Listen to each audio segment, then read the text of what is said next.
2 ஆளாக்கு பச்சரிசி, ஒரு ஆளாக்கு புழுங்கரிசி, இந்த ஆளாக்கிட்டு ஒரு ஆளாக்கு உளுந்து,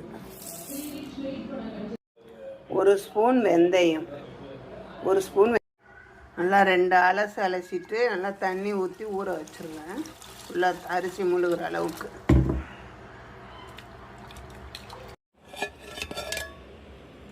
மாவு பாருங்க, ஆட்டி வச்சேன்ல அந்த மாவு நல்லா பொங்கிருச்சு.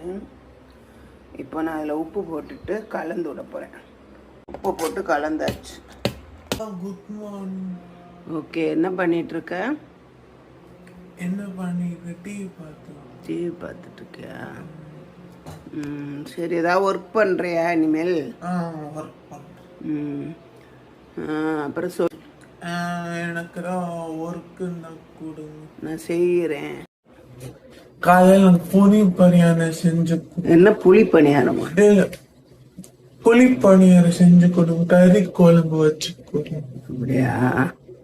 சரி, ஓகே. நான் எனக்கு அதான் செய்ய போகிறேன். தெரிஞ்சுக்கிட்டு தான் கேட்குற போல நீ.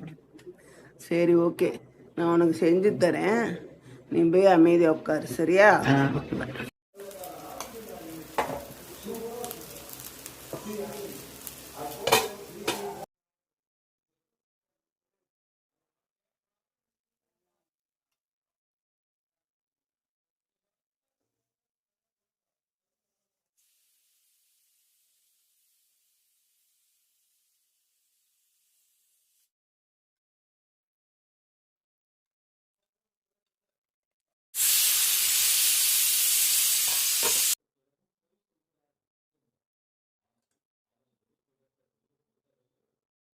அதனை மொழிபெயர்க்கும் போது உண்மை என்னவென்றால் அவர்கள் உண்மையை திருப்பி கிடைக்க பார்க்கிறார்கள் என்றார்.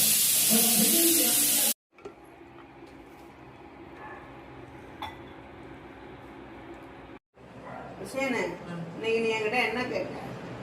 பணியாரம். என்ன பணியாரம் கேட்ட? கூலி பணியாரம். இதாங்க, கூலி பணியாரம் செஞ்சாச்சு. தெரிஞ்சுக்கிட்டே தான் கேட்டேன், செய்ய போறேன்.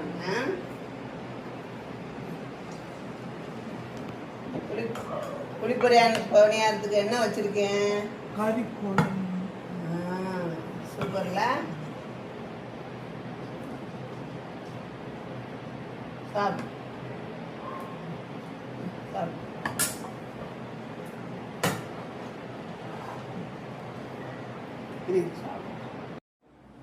இப்போ பாவை ஊற்ற போகிறேன். தண்ணியை கம்மியாக காய்ச்சிட்டு ஊற்றிக்கோங்க பாவை.